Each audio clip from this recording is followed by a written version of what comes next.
சேலத்தில் உள்ள கூட்டுறவு வங்கி அலுவலகத்தில் 3ஆம் நாளாக வருமான வரித்துறையினர் சோதனை நடத்தினர். செல்லாத நோட்டு அறிவிப்புக்கு பின் அதிகமாக பணம் டெபாசிட் செய்யப்பட்ட புகாரில் கடலூர் கூட்டுறவு வங்கியிலும் சோதனை மேற்கொள்ளப்பட்டது.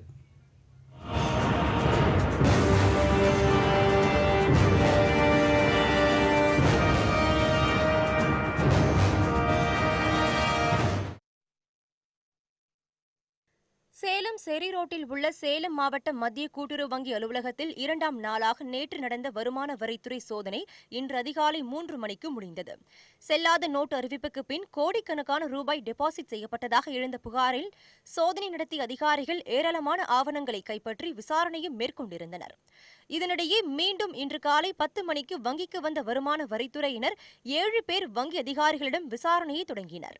அப்போது கூட்டுறவு வங்கி தலைவரான இளங்கோவன் அலுவலகத்திற்கு வந்தபோதும் அவரிடம் விசாரணை ஏதும் நடைபெறவில்லை என கூறப்படுகிறது. இதனிடையே புதிய வங்கிக் கணக்குகள் தொடங்கப்பட்டு முறைகேடுகள் ஏதும் நடைபெறவில்லை என மாவட்ட மத்திய கூட்டுறவு ஊழியர்கள் சங்கம் விளக்கம் அளித்துள்ளது. இதிலே அந்த 150 கோடி புது அக்கவுண்ட்ல துவக்கப்பட்டதாக சொல்லப்படுவது வதந்தி. தற்போது வருமான வரித்துறையினர் கேஒய்சி சரியாக உள்ளதா என்பது குறித்து ஆய்வு செய்து வருகிறார்கள்.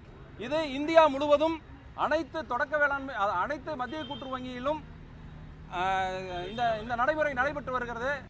இதேபோன்று கடலூர் பீச் ரோடு பகுதியில் உள்ள மாவட்ட மத்திய கூட்டுறவு வங்கியில் இன்று நண்பகலில் சோதனை தொடங்கியது. வருமான வரித்துறையினருடன் அமலாக்கத்துறை, ரிசர்வ் வங்கி அதிகாரிகளும் சோதனையில் ஈடுபட்டனர். வங்கியில் முறைகேடாக பணம் டெபாசிட் செய்யப்பட்டதா என்பது குறித்து ஆய்வு நடைபெற்றது. நவம்பர் 10ஆம் தேதிக்கு பின்னர் நடைபெற்ற பண பரிவர்த்தனைகளை ஆய்வு செய்ததில் 22 வங்கிக் கணக்குகள் அடையாளம் காணப்பட்டுள்ளதாக கூறப்படுகிறது.